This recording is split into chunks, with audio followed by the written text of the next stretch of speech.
তোমাদের সকলকে good afternoon.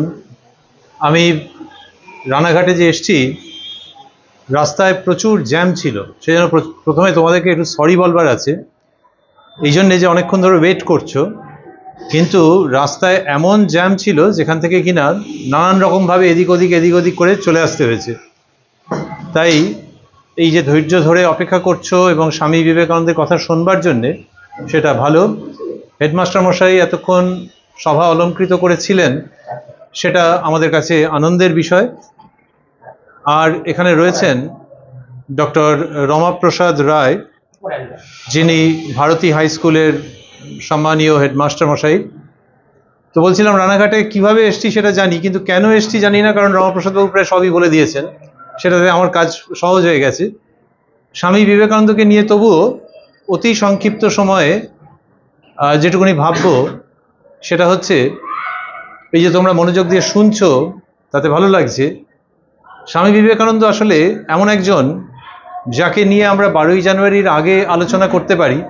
12ই জানুয়ারি তার জন্মদিন আসছে, 12ই জানুয়ারিতে আলোচনা করতে পারি, 13 তারিখ করতে পারি, 14 তারিখ করতে পারি, সারা বছর ধরে করতে পারি। আমার মতো যারা কিনা তোমাদের থেকে বয়সে বড়, সেরকম মানুষ করতে পারে, নিজেদের মধ্যে আলোচনা হতে পারে। এটা এই জন্যেই যে স্বামী বিবেকানন্দের কাছ থেকে আমাদের অনেক কিছু পাওয়ার আছে। এমন নয় যে তিনি একটা মানে বই, যে সমস্ত অঙ্কের সমাধান পেয়ে যাব, কিন্তু তিনি এমন একটা কিছু যেখান থেকে জীবনের একটা লক্ষ্য আমরা বুঝতে পারি যে আচ্ছা এরকম হলে মন্দ নয়। যখন স্বামী বিবেকানন্দ বিদেশে বক্তৃতা দিচ্ছেন, তখন ওনার বক্তৃতার বিষয় কি ছিল? বিষয় ছিল যে আমাদের মধ্যে এমন একটা শক্তি আছে যাকে পরাস্ত করা যায় না, ইত্যাদি। এই সময় কতগুলো দুষ্টু ছেলে তারা ওটা শুনেছিল, শুনে ভাবছে যে আচ্ছা আমাদের দেশে এসে বলছেন এবং বেশ সুন্দর ইংলিশে কথা বলছেন, এবং আমাদের ভেতরে নাকি এমন শক্তি আছে যে আমরা কাউকে ভয় করব না, এইসব বলছেন, ঠিক আছে শুনে রাখলাম। এরপরে স্বামীজি যখন তাদের গ্রামে গেছেন কোনো একটা উপলক্ষে, তখন সেই ছেলেরা, এটা কোথাকার কথা হচ্ছে, এটা আমেরিকার কথা হচ্ছে, তো সেই ছেলেরা তারা বলেছে যে আপনি একটু এইখানটাতে দাঁড়িয়ে একটু কথা বলুন। এবং দাঁড়িয়ে মানে ওই একটা প্ল্যাটফর্ম মতো আর কি, সেই প্ল্যাটফর্মে দাঁড়িয়ে কথা বলতে বলেছে। কতগুলো জিনিস ঠেকো দিয়ে এক জায়গায় করে যেমন হয় না, সেরকম আর কি, কোনো একটা বড় মঞ্চ নয়, সভাস্থল নয়। স্বামীজি ওখানে দাঁড়িয়ে কথা বলতে আরম্ভ করেছেন এবং তিনি তার স্বভাবসিদ্ধ দৃপ্ত ভঙ্গিতে কথা বলে যাচ্ছেন। এই সময় হলো কি, যে তাদের কাছে কিছু হালকা বন্দুক ছিল, যে বন্দুকগুলো দিয়ে পাখি টাকি মারা যায় আর কি, আর মানুষের গায়ে লাগলেও কিন্তু লাগবে খুব জোর। তো সেই কাউবয় তারা আমেরিকার বলা হয়, ওই গরু টরু চারায় রাখাল বালক টাইপের আর কি। তো তারা ওই রকম গান ফায়ার করতে আরম্ভ করেছে, পকেটে ছিল এবং তারা তৈরি হয়েই এসছিল। তারা ফায়ার করতে আরম্ভ করেছে এমনভাবে যাতে স্বামীজির ডান দিক বাঁ দিক দিয়ে সেগুলো বেরিয়ে যাচ্ছে। আর কম বয়সী ছেলের হাতের টিপ ভালোই, তারা ওই রকমভাবে ফায়ার করে যাচ্ছে, আর ওরকম ডান দিক বাঁ দিক দিয়ে বেরিয়ে যাচ্ছে, কিন্তু উনি ওনার ভঙ্গিতে বক্তৃতা দিয়ে যাচ্ছেন। একজন বক্তা যখন বক্তৃতা দিচ্ছেন, তখন যদি অন্য কেউ ফায়ার করে, তাহলে সে প্রথমে ভাববে যে আমি নেমে যাই বাবা, প্রাণে বাঁচলে তারপর বাকি কথা।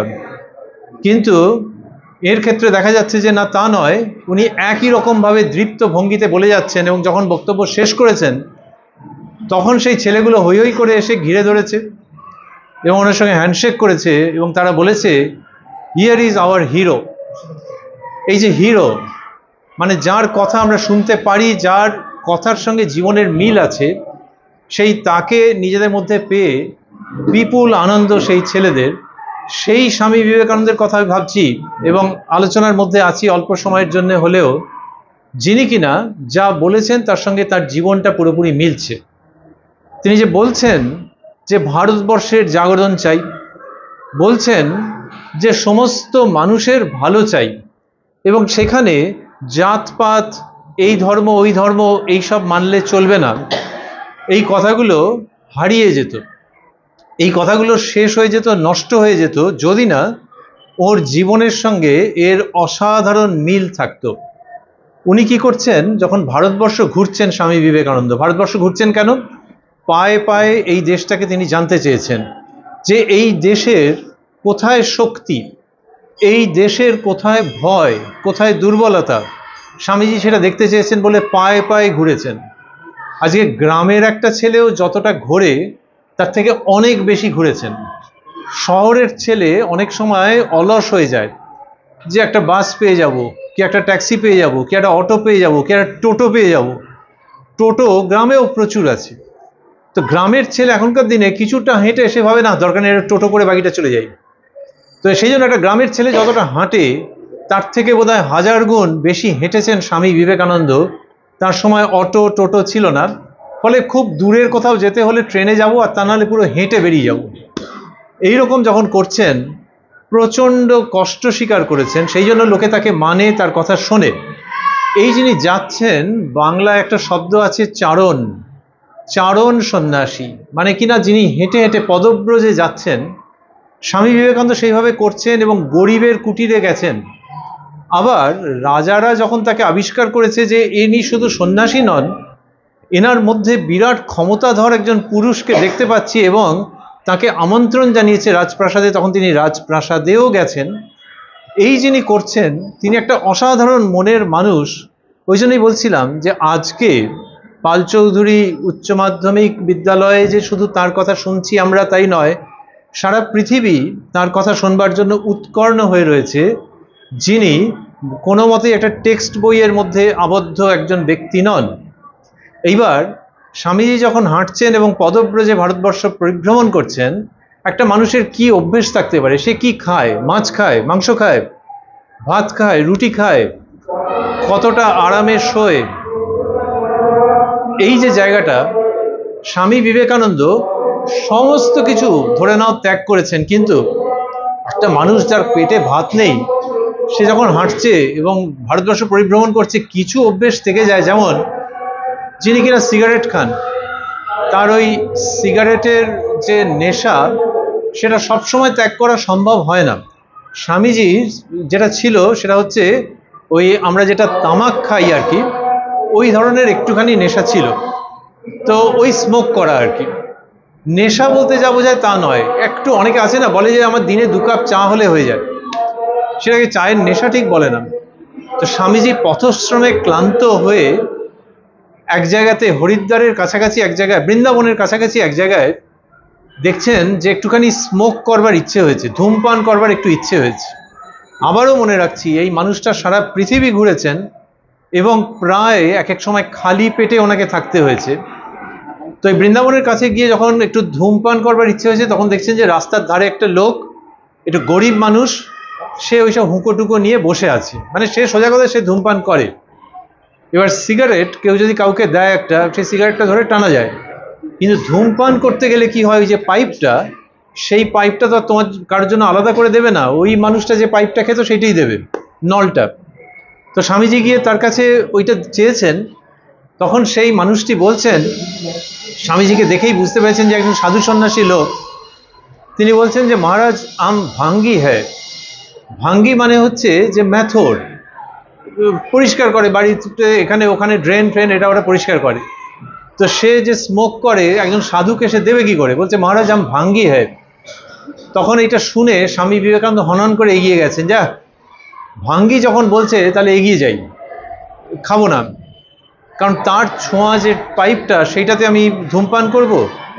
একটুখানি এগিয়েই তার মনে হলো যে আমি তো সাধু, আমারও মধ্যে এরকম জাতপাতের বিচার থাকবে।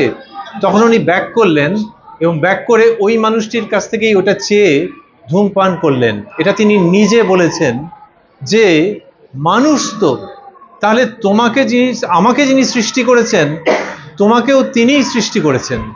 আর আমরা যে নানান রকমের জাতপাতের সমস্ত বেড়াজাল তৈরি করেছি, এর মধ্যে দিয়ে আমি যদি আরেকজনকে পেছনে ফেলে রাখলাম, আমি যদি আরেকজনকে আমার থেকে দূরে সরিয়ে দিলাম, তাহলে আমার সন্ন্যাসের মানে কি? আমি সব ত্যাগ করেছি কিন্তু এই জাতপাতের বেড়াজাল থেকে বেরোতে পারিনি, তাহলে আমার সন্ন্যাসের মানে কি? স্বামী বিবেকানন্দ ওখান থেকে এসে তার কাছে ধূমপান করলেন, এটা উনি নিজে জানাচ্ছেন। ওনার জীবনের এই ঘটনাগুলো দেখাচ্ছে যে একজন মাথা উঁচু করে চলা পুরুষ কাকে বলে।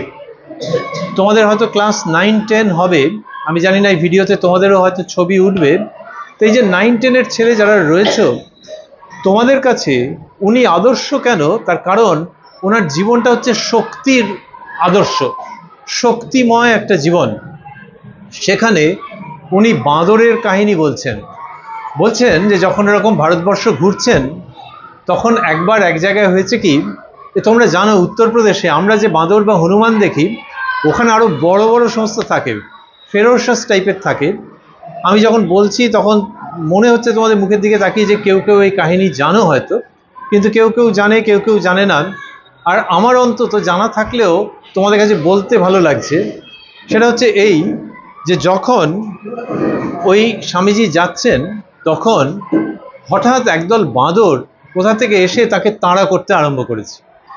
এবারে যতই বলি না কেন যে একজন খুব শক্তিমান পুরুষ, কিন্তু ওইরকম একটা প্রমাণ সাইজের বাঁদর এবং তাদের দল, তারা যদি তাড়া করে, এমনি কুকুর তাড়া করলেই ভয় লেগে যায়, তো বাঁদরে তাড়া করেছে এবং স্বামীজি ঊর্ধ্বশ্বাসে ছুটছেন যে এটা পুরো খেয়ে ফেলবে। এই কাহিনীটা তিনি আমেরিকায় গিয়ে বলেছিলেন। এমনিতে তিনি নিজের সম্বন্ধে খুব কম কথা বলতেন, এতই নিরহংকার মানুষ ছিলেন, কিন্তু এই কাহিনীটা বলেছেন কি জন্যে, যে তোমরা সবাই বোঝো আমি কত গ্রেট, এই জন্যে নয়।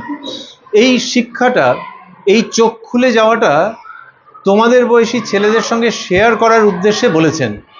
তোমাদেরকে তো তিনি ধরো চোখে দেখেননি, কিন্তু তিনি জানতেন যে এই কথাগুলো রোল করবে, এগুলো ভবিষ্যতে যাবে। উনি বলছেন যে ওই বাঁদরগুলোকে দেখে আমি প্রাণ ভয়, নিজেই বলছেন যে আমি প্রাণ ভয় ছুটতে আরম্ভ করেছিলাম। সেই সময় একজন সাধু ফকির মতো লোক, তিনি আমাকে বললেন করছো কি? তাহলে কি করব? বাকিটা আমরা শুনবো ইংলিশে, কারণ স্বামীজি ইংলিশেই বক্তৃতাটা দিয়েছিলেন। তিনি বলছেন যে সেই ব্যক্তি আমাকে বললেন, ফেস দ্য ব্রুটস। ব্রুট মানে কি আমরা জানি, যে ব্রুট মানে হচ্ছে ভয়াল, ভয়ঙ্কর, ক্রূর কোনো জন্তু, তাকেই বলা হয় ব্রুট, নির্মম, ভয়ঙ্কর।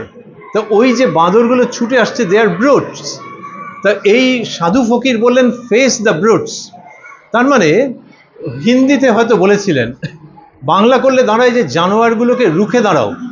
এবং স্বামী বিবেকানন্দ যে মুহূর্তে রুখে দাঁড়ালেন, এতক্ষণ ছুটছিলেন, যে মুহূর্তে সামনে রুখে দাঁড়ালেন, সঙ্গে সঙ্গে তিনিই বলছেন যে কি যে একটা হলো, বাঁদরগুলো সঙ্গে সঙ্গে ব্যাক করে গিয়ে উল্টো দিকে ছুটে পালিয়ে গেল। এই যে একটা মানুষ শক্তি নিয়ে নিজের সক্ষমতার উপরে ভর করে রুখে দাঁড়াচ্ছে, চোখে চোখ রেখে চ্যালেঞ্জটাকে নিচ্ছে, স্বামী বিবেকানন্দ এই কাহিনীকে বলেছেন। স্বামী বিবেকানন্দ এই কাহিনী বলেছেন এই জন্যে যে আমাদের এই চ্যালেঞ্জটা নিতে হবে। আজকে একজন ছেলে যখন পরীক্ষার জন্য তৈরি হচ্ছে, ধরা যাক তার সিলেবাসের কিছুটা অংশ এখনো বাকি, পরীক্ষার আগের রাত্রিরে বা তার আগের রাত্রিরে যখন সে ভাবছে যে আমার এখনো এই পর্যন্ত পড়া হয়নি, অথচ পরীক্ষা এসে গেছে, তাহলে আমি কি করব? এমন কোনো ছাত্রকে দেখা যাবে না যার এরকম সময় যায়নি। এই সময় যার মধ্যে আত্মবিশ্বাস আছে সে কি বলে, যার আত্মবিশ্বাস নেই সে বলে যে এবারে গেল পরীক্ষাটা, এবং হয়তো লাইট ফাইট নিভিয়ে দিয়ে সন্ধ্যাবেলা ঘরে শুয়ে পড়ল যে আমার গেল, এই প্রচুর পরিমাণে বাকি আছে। আর পাশের বাড়ির বন্ধুটা বলেছে ওর নাকি সবই হয়ে গেছে কভার করা। এইখান থেকে সে নিরুৎসাহিত হয়ে পড়ছে। কিন্তু যে ছেলের মধ্যে, এইখানে স্বামী বিবেকানন্দ আমাদের জীবনে আসছেন, যে ছেলের মধ্যে সেই সক্ষমতা রয়েছে, সেই ছেলে ভাববে যে আমার মধ্যে শক্তি রয়েছে।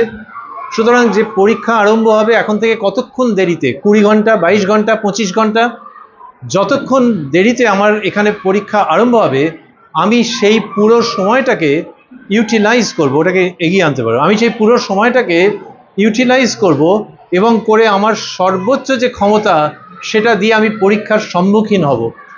পরীক্ষা আমরা নিই, বড়রা নিই, তাহলে যারা নেন তারা কি বাজে লোক তা বলছি না, কিন্তু পরীক্ষার ভয়, এই পরীক্ষার ভয়টা কতকটা ওই রকম যে তোমাকে তাড়া করছে পেছন পেছন। ওই যে স্বামীজিকে যে তাড়া করছিল সেরকম পরীক্ষার ভয়, সিলেবাস শেষ হয়নি, না জানি কি হবে, ও যদি আমার থেকে বেশি পায়, সেই স্যার যদি আমাকে বকেন, এই ভয়গুলো আমাদের পেছনে পেছনে তাড়া করতে থাকে সারা জীবন। আজকে স্কুলের পরীক্ষা, কালকে অন্য কোথাও অ্যাডমিশন টেস্ট, নানান রকমের ভয় আমাদের তাড়া করতে থাকে। কিন্তু একটা ছেলে যদি এই চ্যালেঞ্জটা নেয় যে আমি যদি ভয় পাই আমি তো হেরেই গেলাম, কিন্তু আগে চ্যালেঞ্জটা নেবো যে আমার কাছে যদি 11 ঘন্টা থাকে বা যদি আমার কাছে 21 ঘন্টা থাকে, সেটাকে পুরোপুরি ইউটিলাইজ করব। যে আমার সিলেবাসের যতটা বাকি সেটাকে যদি 100 ধরি, আমি হয়তো 100-এ পৌঁছতে পারবো না, কিন্তু কে বলেছে আমি 80-তে পৌঁছতে পারবো না? সুতরাং নিজের ওপরে এই যে বিশ্বাস, এই বিশ্বাস যে জাগাতে পারবে, তখন দেখা যাবে ওই ভয়গুলো ল্যাজ তুলে পালাতে আরম্ভ করবে। স্বামীজি সেই কারণে এই ঘটনাটাকে বলছেন, এবং নবীন প্রজন্মের কাছে এটা বিশেষভাবে উল্লেখযোগ্য যে বি ফিয়ারলেস।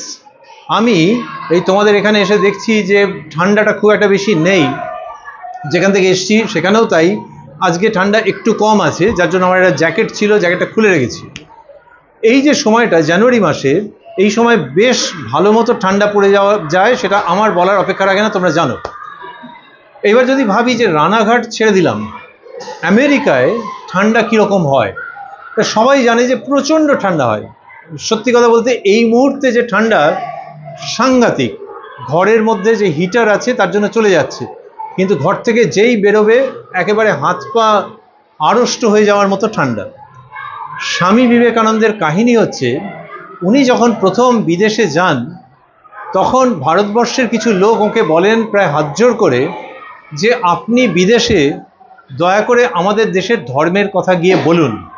তার কারণ এই যে কম বয়সী ছেলে, স্বামীজির বয়স কত? স্বামীজি যখন বিদেশে যান তখন ওই 30-এর কাছাকাছি বয়স। 30 বছর বয়সে, it was at the age of around 30 that he appeared at the world parliament of religions. এই যে 30 বছরের কম বয়সী একটি ছাত্র, একটি ছেলে, সে যে ভারত পরিভ্রমণ করছে, তাকে রিকগনাইজ করেছিল কয়েকজন যুবক, এবং তারা প্রায় হাতজোড় করে বলেছিল যে আপনি প্লিজ বিদেশে যে ধর্ম মহাসম্মেলন হচ্ছে সেখানে ভারতবর্ষের প্রতিনিধি হয়ে যান। এই প্রসঙ্গে তোমাদের বলে রাখি যে স্বামী বিবেকানন্দ ভাষা জানতেন, সেটা অসাধারণ। যদি ভাবি 3-4 কি ভাষা জানতেন। বাংলা তার মাতৃভাষা, ছেড়ে দিলাম। হিন্দিতে তিনি তুখোর ছিলেন। ইংলিশ যেভাবে বলতে পারতেন, সাহেবরা তাজ্জব হয়ে গেছে। ডিকশনারি যারা তৈরি করেছেন তাদের মধ্যে একজন বড় মানুষের নাম হচ্ছে Webster. He is a famous lexicographer. তো একজন স্বামী বিবেকানন্দের ইংলিশ শুনে বলছেন যে he speaks better than Webster. এত ভালো ইংলিশ বলতে পারতেন স্বামী বিবেকানন্দ। 1, 2, 3 আর 4 হচ্ছে অনর্গল সংস্কৃত বলতে পারতেন। আমরা একটু ইংলিশ বলতে পারলে অনেক সময় আমাদের অহংকার হয় যে একেবারে দারুণ ইংলিশ বললাম। স্বামীজির মধ্যে অহংকার নেই, বরং তার গর্ব আছে আমাদের দেশের ওই ভাষাকে নিয়ে, যেটা হচ্ছে সংস্কৃত। এবং তোমরা জানো কিনা জানি না, এই বর্তমান যুগে যখন পৃথিবীর সমস্ত ভাষাকে নিয়ে ভাবনা চিন্তা হচ্ছে, তখন খুব সায়েন্টিফিক ভাষা, বিজ্ঞানসম্মত, এটা হিন্দুর ভাষা নয় কি অমুক ধর্মাবলম্বীর ভাষা নয়, এই সংস্কৃত হচ্ছে ভেরি সায়েন্টিফিক অ্যান্ড লজিক্যাল একটা ল্যাঙ্গুয়েজ, যেটা কিনা কম্পিউটারে নিয়ে আসা খুব সহজ। মানে তোমার ল্যাঙ্গুয়েজ প্রসেসিংয়ের দিক থেকে সংস্কৃত হচ্ছে অসাধারণ। আমরা কোথায় আছি? আমরা শীতকালের গল্পে আছি। স্বামী বিবেকানন্দ এই যে ভাষা বলতে পারেন, অসাধারণ ভাষা বলতে পারেন, এবং ইংলিশ বলছেন, সংস্কৃতে পণ্ডিত।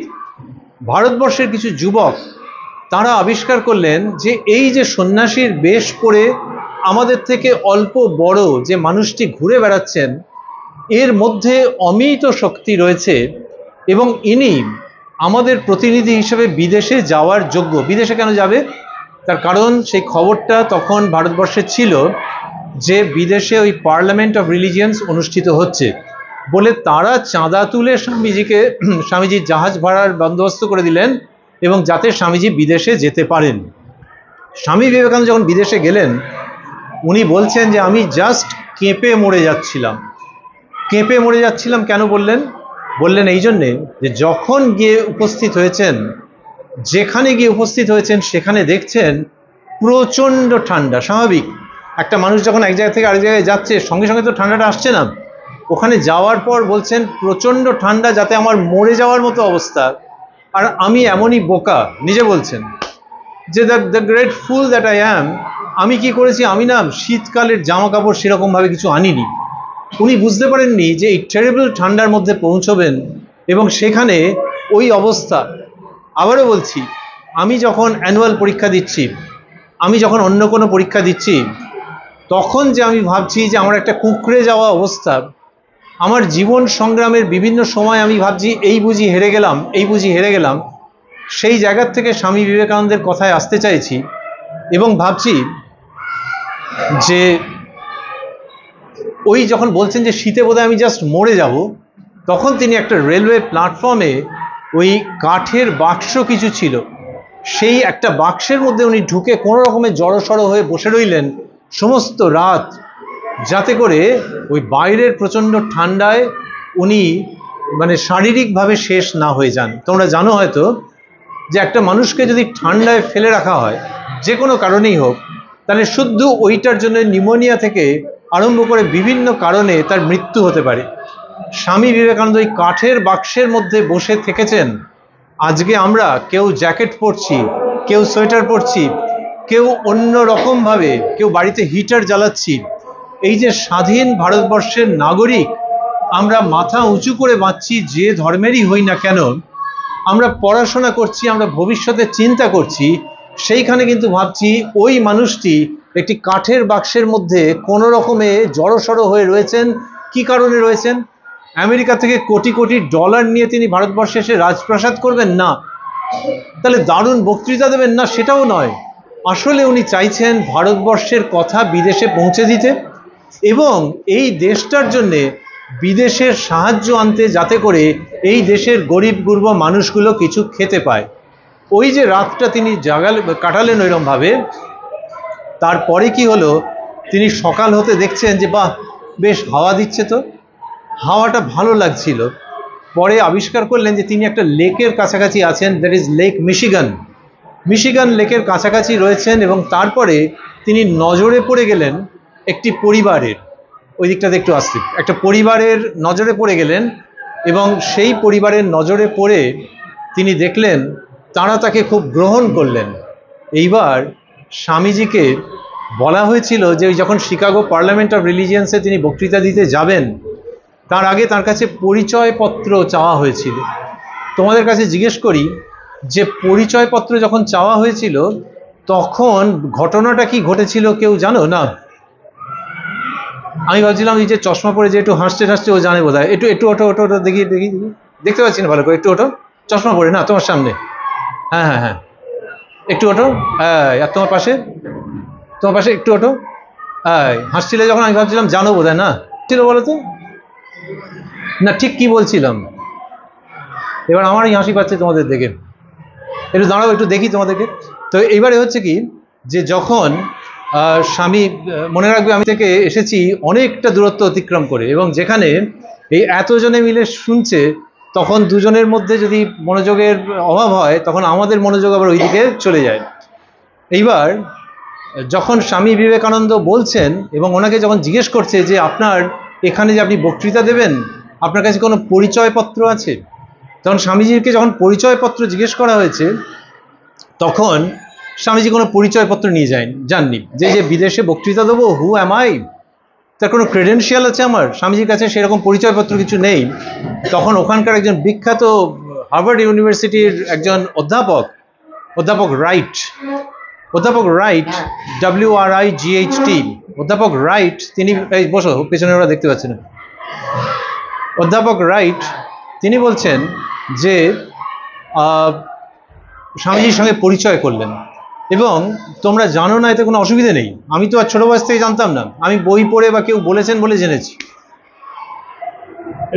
অধ্যাপক রাইট স্বামী বিবেকানন্দের সঙ্গে কথা বললেন, বলে একটা যে উক্তি করলেন সেটা অসাধারণ। স্বামীজির সঙ্গে কথা বলবার পর অন্যদেরকে তিনি বললেন যে এই ব্যক্তির কাছ থেকে কেন উনি বক্তৃতা দেবেন সেই পরিচয়পত্র চাওয়াও যাক, সূর্যের কাছ থেকে সে কেন কিরণ দেবে তার জন্য পরিচয়পত্র চাওয়াও তাই। ইটস আ গ্রেট স্টেটমেন্ট, যে সূর্যকে যদি কেউ বলে যে আপনার কি অধিকার আছে, আপনার আধার কার্ড দেখান তবে আপনি কিরণ দেবেন, তাহলে যেমন সেটা চলবে না, তেমনি স্বামী বিবেকানন্দ স্বমহিমায় ভাস্বর, he doesn't require any credential for addressing the parliament of religions. এই যে স্বামী বিবেকানন্দ, তার মধ্যে ওই রকম প্রতিভা, সেই প্রতিভাধর মানুষ। এইবারে শেষ করবো আস্তে আস্তে, তোমরাও বেশিক্ষণ রয়েছো আমি বুঝতে পারছি, তোমাদের আরও আগে ছুটি হয়ে যাওয়ার কথা, কিন্তু ওদের দুজনকে বকলাম এই জন্যে যে ওদের দুজন ছাড়া বাকিরা দেখছি মনোযোগ দিয়ে শুনছে। ওদের হয়তো একটুখানির জন্য অন্যমনস্ক হয়েছিল, কিন্তু তাতে পেছনে যারা আছে তাদেরও অসুবিধা হচ্ছিল। স্বামী বিবেকানন্দের এই যে প্রতিভা, এই প্রতিভার কারণ হচ্ছে প্রতিভার যদি থাকে, একজন যে বিরাট প্রতিভা থাকে, পিএইচডি করা মানুষ, আমেরিকায় গেছেন, ইংল্যান্ডে গেছেন, তাতে আমার কি হলো? স্বামী বিবেকানন্দের দুটো দিক আছে। একটা হচ্ছে বিদেশে গিয়ে যখন কথা বলছেন, the people in the US and in England, they are just charmed, they are influenced, they are transformed by the lecture of Swami Vivekananda. কিন্তু সেই তিনি যখন ভারতবর্ষে আসছেন, তখন ভারতবর্ষের গরিব দুঃখী মানুষের জন্য চোখের জল ফেলছেন। আমরা চোখের জল ফেলি কখন? যদি শরীর খারাপ হয় অথবা অন্য কোনো কিছু বিপর্যয় হয়। স্বামী বিবেকানন্দ সর্বস্ব ত্যাগ করেছেন, তিনি চোখের জল ফেলছেন ভারতবর্ষের গরিব মানুষদের জন্যে। ভারতবর্ষের গরিব মানুষদের জন্য, তার কারণ তিনি বলছেন যে এই ভারতবর্ষকে জাগাতে হবে, তা না হলে কি হবে? ভারতবর্ষ যদি মরে যায়, পৃথিবী মরে যাবে। কেন পৃথিবী মরবে? ভারতবর্ষে প্রচুর হিরে জহরত আছে নাকি? উনি বলছেন না, ওই হিরে জহরত নেই, কিন্তু আমাদের প্রত্যেক ছেলে এবং মেয়ের মনের মধ্যে হিরে জহরত আছে। আমাদের মধ্যে এমন মানবিকতা আছে, আমরা অন্য মানুষকে যেভাবে ভালোবাসতে পারি, আমরা যে অন্য মানুষকে যেভাবে কথায় কথায় ঠকাই না, আমরা অন্য মানুষের ওপরে যেভাবে ভরসা করি, আমরা যেভাবে সমস্ত পৃথিবীর মানুষকে আমাদের আত্মীয় বলে ভাবি, এই ভাবটাকে বাঁচিয়ে রাখতে হবে। মাইনাস অহংকার, অহংকার না করে এই ভাবটাকে বাঁচিয়ে রাখতে হবে। সুতরাং ভারতবর্ষের মানুষকে বাঁচাতে হবে। ভারতবর্ষের ছেলে মেয়েদের উনি ভালোবেসেছেন, তাদের বাবা মা, ঠাকুরদা, ঠাকুমা, তাদেরকে ভালোবেসেছেন, যে এই সমস্ত মিলে যে ভারতবর্ষ, সেখানে হিন্দুর অবদান আছে, মুসলমানের অবদান আছে, অন্যান্য বিভিন্ন সম্প্রদায়ের অবদান আছে। যদি একটা বাগানে গিয়ে কেউ বলে যে আমি শুধু এই গাছগুলোই রাখবো আর বাকিগুলোকে সাফ করে দেবো, দুদিন বাদে দেখা যাবে বাগানটাই হয়তো শুকিয়ে গেল। যে বাগানের মধ্যে বিভিন্ন গাছপালা রয়েছে, ভারতবর্ষ সেই রকম এক অপূর্ব উদ্যান। এই উদ্যানকে স্বামী বিবেকানন্দ নিজের চোখে দেখেছেন, এমন নয় যে টিভিতে দেখেছেন, ভিডিও দেখেছেন, সোশ্যাল মিডিয়াতে দেখেছেন, নিজে হেঁটে সমস্ত ভারতবর্ষ দেখেছেন। যেখানে গরিব মানুষ, তাদের মধ্যে যে প্রাণ আছে, তাদের মধ্যে যে শক্তি আছে, এবং তাদের মধ্যে পৃথিবীকে বদলে দেওয়ার যে ক্ষমতা আছে, এইটাকে অ্যাট এনি কস্ট মরে যেতে দেওয়া চলবে না। সেইখান থেকে তিনি ভারতবর্ষের মানুষের জন্য কেঁদেছেন এবং তাদের উত্থানের জন্য সমস্ত কিছু করতে বলেছেন।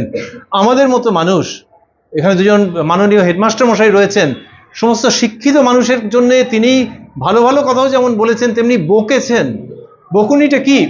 বকুনিটা হচ্ছে এই যে এই দেশের পয়সায় যদি শিক্ষিত হয়ে কেউ এই দেশের মানুষের কথা না ভাবে, তাহলে আমি তাকে বিশ্বাসঘাতক বলি।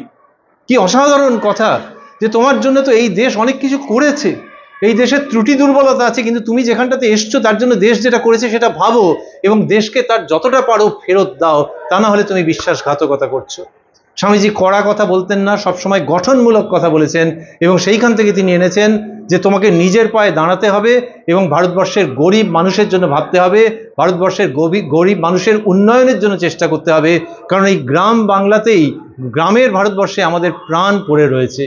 একদিন রাত্রিবেলায় ওনার ঘর থেকে একটা গো গো করে আওয়াজ আসছিল, তখন পাশের ঘরের একজন, তিনি ছুটে গেছেন, ভেবেছেন বোধহয় পেটের কিছু গন্ডগোল হয়েছে, রাত্রিবেলায় ডাক্তার ফাক্তার কোথায় পাওয়া যাবে, পেটের ব্যথার চোটে ওরকম আওয়াজ মানুষের গলা দিয়ে বেরোয়। স্বামীজির কাছাকাছি বয়সী, তিনি গিয়ে বলছেন যে স্বামীজি কিছু পেট ব্যথা করছে, শরীর খারাপ হয়েছে। স্বামীজি বলছেন না রে, আমি আসলে ঘুমোতে পারছি না, কারণ দেশের মানুষের দুর্দশার কথা ভেবে আমার ঘুম আসছে না।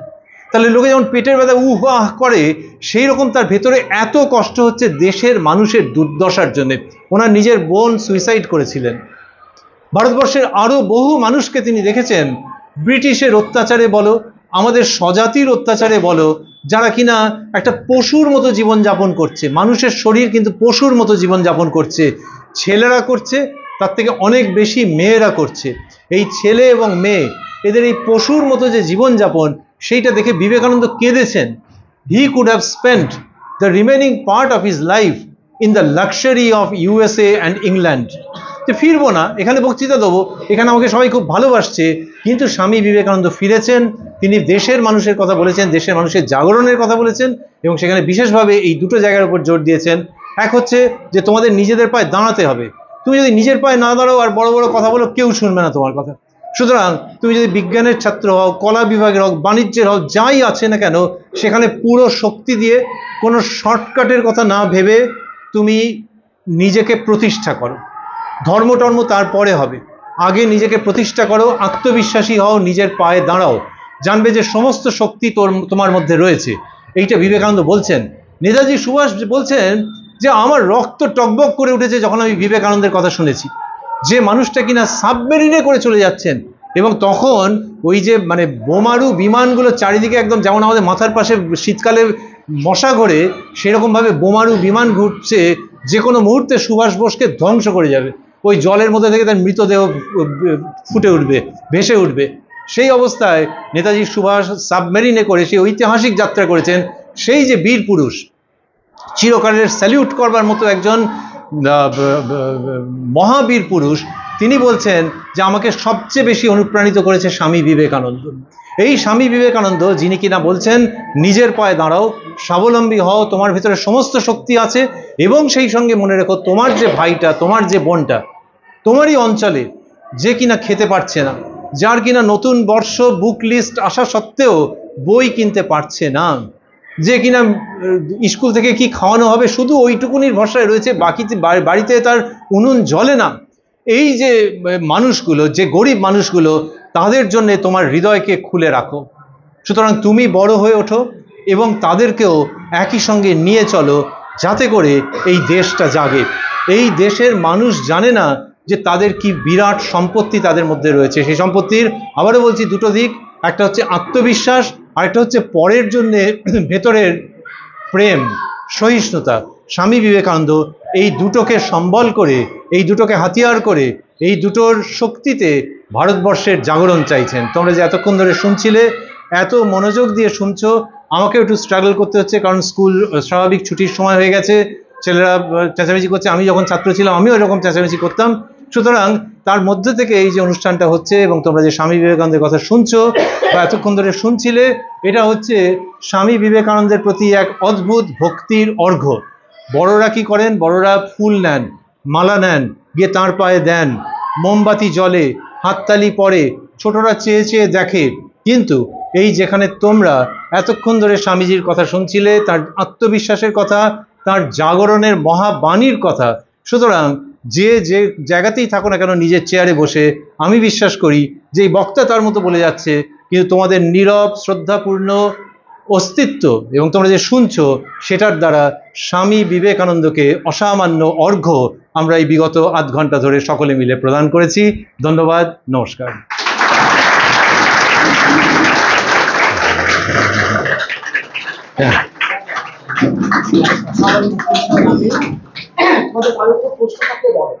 আমরা এটাই চাই, কাছে পেয়েছো স্যার, রানাঘাটের রানাঘাট তথ্য আমাদের ওয়েস্ট বেঙ্গলের অন্যতম সেরা। একদম একদম।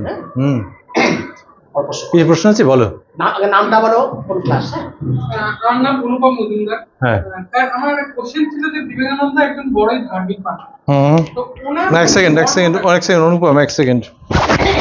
তোমার কথাটা যাতে ভালো, এটা একটু অনুপমের হাতে দাও, ও হাতে নিয়ে বলো।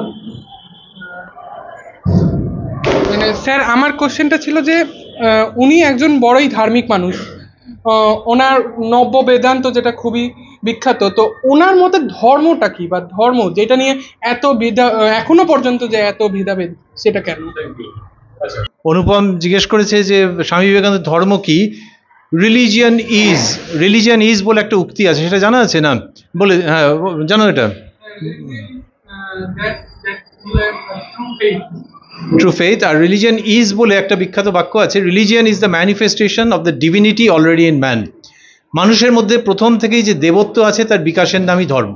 এবার দেবত্ব মানে এক একজন দেবতার 4টে হাত, কারো 10টা হাত, তাহলে কি আমারও আরো 2টো বা 8টা বেরোবে, এরকম কি ব্যাপার? তা নয়।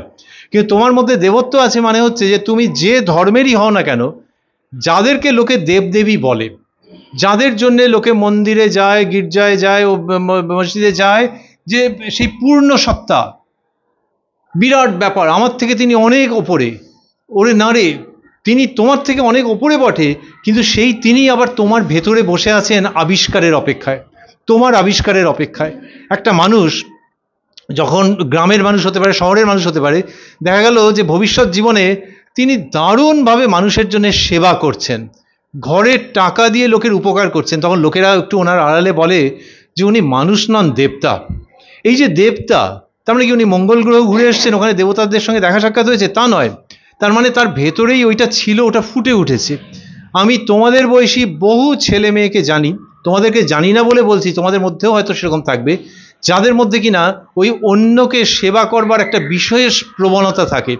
যতটা পর্যন্ত সাহায্য করা যায়, বাবা মাকে বলে যে দেখো না অমুক এত অসুবিধায় পড়েছে, তার মানে আমার ভেতরে ওই সম্ভাবনাটা রয়েছে।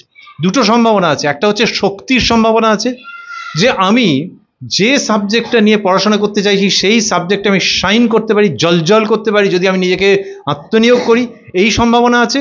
আরেকটা হচ্ছে যেখানে আমি মানুষের কল্যাণের জন্য জান দিয়ে দিতে পারি, মানুষের কল্যাণের জন্য যা কিছু করতে পারি।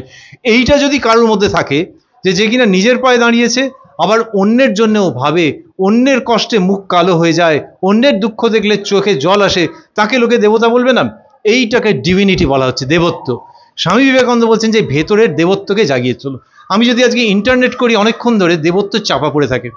ইন্টারনেটকে দোষ দিচ্ছি না, কিন্তু আমি 5 রকম জিনিস দেখছি যার মধ্যে হয়তো 4.5 রকমই বাজে, আর 0.5 হচ্ছে আমার কাজে লাগে। তাহলে আমার দেবত্ব চাপা পড়ে আছে। আমি আমার একজন বন্ধুর সঙ্গে বেকার গল্প করছি, কাউকে নিয়ে ফাজলামি ইয়ার্কি করছি, আমার দেবত্ব চাপা পড়ে রয়েছে। তাহলে কি আমি সারাক্ষণ মন্দিরে বসে থাকবো? তা কেন? আমি আমার কাজ করব, কিন্তু সবসময় মনে রাখবো আমার যে বয়স, আমার যে অস্তিত্ব, তার মধ্যে থেকে একটা সুপার অস্তিত্ব তৈরি হতে পারে। এবং সেটা কি? আমার সবচেয়ে ভালো জিনিসগুলোকে আমি বিকশিত করব। আমি মিথ্যে কথা বলা থেকে বিরত হওয়ার চেষ্টা করব। তাহলে কাল সকাল থেকেই পারবো না, হয়তো কখনো কখনো মুখ দিয়ে বেরিয়ে যাবে, কিন্তু আমি সেটাকে জানবো যে আমার ভুল হয়ে গেছে, আমার অপরাধ হয়ে গেছে।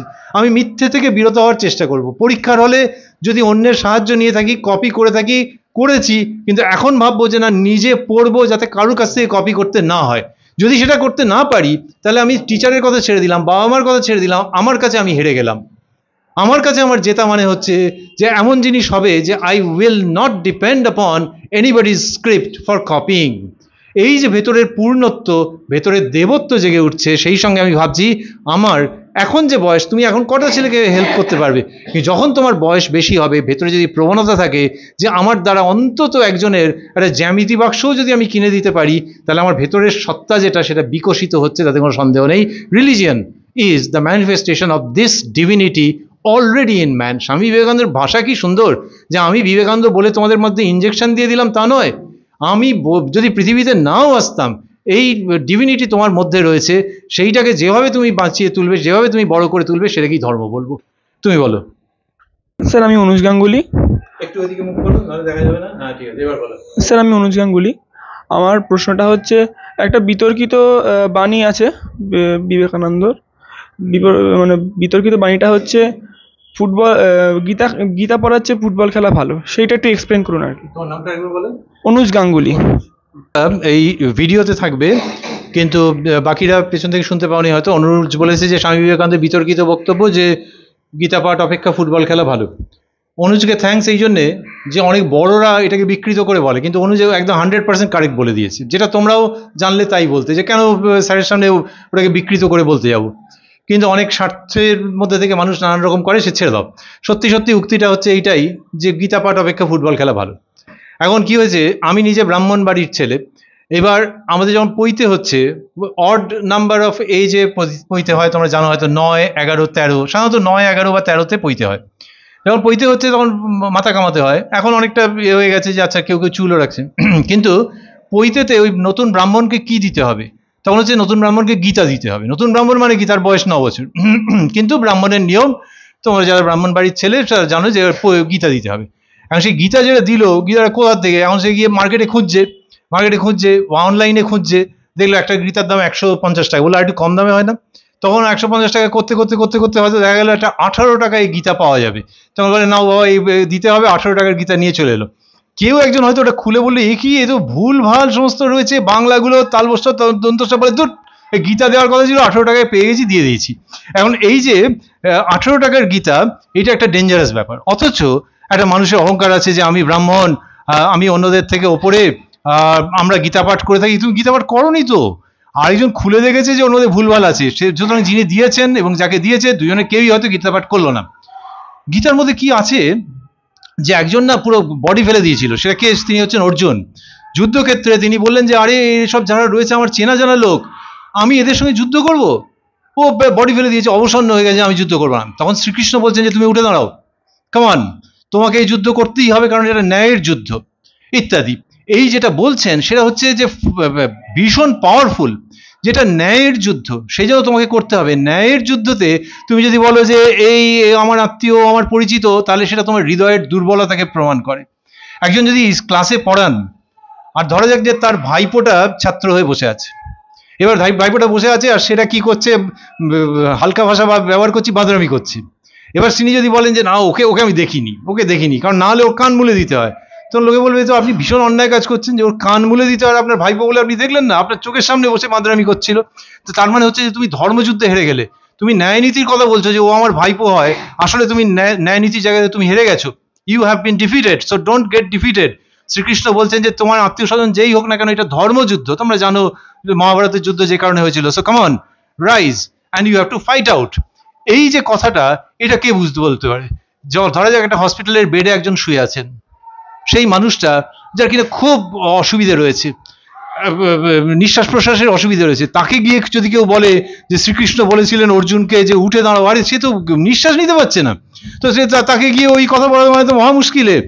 যদি ভালো যে আমি গীতা পড়ে শুনিয়ে এসছি, আমি একটা বিরাট পুণ্যের কাজ করেছি। সো বক্তব্য হচ্ছে যে গীতাটা কার কাছে, একটা ছেলে বা মেয়ে, সেই তার কাছেই এটা ঠিক মূল্য থাকবে যে কিনা ফিজিক্যালি স্ট্রং, এবং যে কিনা স্ট্রং হতে চায়, যার জীবনে অনেক চ্যালেঞ্জ আছে, অনেক ভয় আছে, অনেক পরাজয় আছে, সে যখন স্ট্রং হতে চাইছে, সেই ছেলে বা মেয়ে। এখানে ছেলে এবং মেয়ের মধ্যে জাস্ট কোনো তফাৎ করবো না আমরা। ছেলের মধ্যে কারেজ আছে, মেয়ের মধ্যেও আছে, মেয়ের মধ্যে ছেলের থেকে বেশিও থাকতে পারে, ছেলের মধ্যেও বেশি থাকতে পারে। We are all human beings. তার মধ্যে থেকে যে কিনা সেই শক্তিতে দাঁড়াতে চাইছে, চলো তার সঙ্গে গীতা বলবো, আর এইসব ছেলেদের মতো যারা আছে তাদের সঙ্গে আলোচনা করবো। So you will have to be physically strong. কিন্তু ভারতবর্ষে ওই আইডিয়াটা ছিল না। আমি তো আর পরাধীন ভারতে জন্মাইনি, আমি তো স্বাধীন ভারতের, কিন্তু তাতেও দেখেছি ওই 18 টাকার গীতার মতো কেস হয়ে আছে, যে ওরা গীতা দিতে হয় ওই জন্য দিয়ে দেওয়া। স্বামীজি বলছেন যে আমাদের অনেক হয়ে গেছে এই সমস্ত বদমাইশি বুদ্ধি, যে গীতা কেউ পড়তে পারছে, গীতা দেওয়া হচ্ছে, তাহলে ব্রাহ্মণের সন্তান, ওইসব হাঁটাও। গীতা সবাই পড়বে, এবং বিশেষভাবে গীতা পড়বে যারা শক্তিমান, যাদের রক্তের মধ্যে তেজ আছে, তারা যখন পড়বে তখন বুঝতে পারবে যে যুদ্ধক্ষেত্রে শ্রীকৃষ্ণের যে উপদেশ, ওটা শুধু কিছু চুল পেকে যাওয়া বৃদ্ধের জন্য নয়, ওটা ইয়াং ম্যানের জন্য বটেই। এবং সেই ভারতবর্ষ, যে ভারতবর্ষ কিনা ধর্ম করে অনেকটা অধর্মের মধ্যে চলে গিয়েছিল। ব্রাহ্মণত্ব বলে একজন ব্রাহ্মণ অনেকগুলো বিয়ে করে ফেলছে, যেখানে সে ভাবছে যে আমার বিয়ে করাটা অধিকার, এবং তার থেকে অনেক কম বয়সের মেয়ে, এবং সেই মেয়েগুলো যন্ত্রণায় ছটফট করছে। ব্রাহ্মণ 2 দিন বাদে মারা গেল, এবং তারা বিধবা হয়ে বাকি জীবনটা জন্তুর মতো যাপন করলো। এই কষ্ট বিবেকানন্দ দেখেছেন, দেখে বলেছেন যে গীতা ইজ ইকুয়াল টু ব্রাহ্মণত্ব, ইজ ইকুয়াল টু সমাজের উপর অত্যাচার, এনাফ অফ ইট, এটাকে বন্ধ করো। এবং আমাদের যে যুবক, এই যুবকদের চাই তারা গীতা পড়বে, এবং তার জন্য গীতা পড়াটাকে আপাতত কিছুটা বাদ রেখে চলো ফুটবল মাঠে নাবি, এবং নেবে। তার সময় তো অত জিম টিম ছিল না, তো সুতরাং তার বক্তব্য হচ্ছে যে চলো, মানে দেহ যত আরো সবল হবে, দেহ যত শক্ত সমর্থ হবে, যত তুমি লাইফের চ্যালেঞ্জ নিতে সমর্থ হবে, তত তুমি ভাববে যে গীতার মধ্যে যে বাণী রয়েছে সেটার সাহায্যে আমার জীবনের চ্যালেঞ্জগুলোকে আমি কিভাবে অতিক্রম করবো। So come on, let us get down to the battlefield, at least for the time being, let us get down to the playground. এই প্লেগ্রাউন্ডে এসে যখন শরীর শক্ত হবে, তখন তোমরা গীতা পাঠ আরো ভালো বুঝতে পারবে। Therein lies the message of Swami Vivekananda. এবং তিনি যখন ভারতবর্ষ ঘুরতেন, তার সঙ্গে প্রায় সময়ই একসঙ্গে গীতা থাকতো। গীতা তার হৃদয়ের ধন ছিল, কিন্তু তিনি দুচক্ষে দেখতে পারতেন না যে গীতা আছে মানেই আমি একজন বিরাট কেউ, ওই রকম নয়। আগে আমাদের দেহে মনে সবল হতে হবে। সেই জন্য যারা কিনা দেহে মনে সবল নয়, কিন্তু ভাবছে আমি ব্রাহ্মণের বাড়ির ছেলে, গীতা পাঠ করতে জানি, আমি কেউ, স্বামীজি বলছে রাখো, আগে এসো খেলার মাঠে, গীতা পাঠ অপেক্ষা ফুটবল খেলা ভালো। সেই জায়গা থেকে এসছে। উনি ফুটবলকেও ভালোবেসেছেন, উনি গীতার সুগভীর বাণীকে ভালোবেসেছেন, আর বারবার চেয়েছেন তোমাদের মতো ছেলেদের আর মেয়েদের মুখের দিকে তাকিয়ে যে এরা দেহে মনে শক্তিশালী হয়ে তারপর গীতার বাণীকে নিজের মনের মধ্যে গ্রহণ করুন।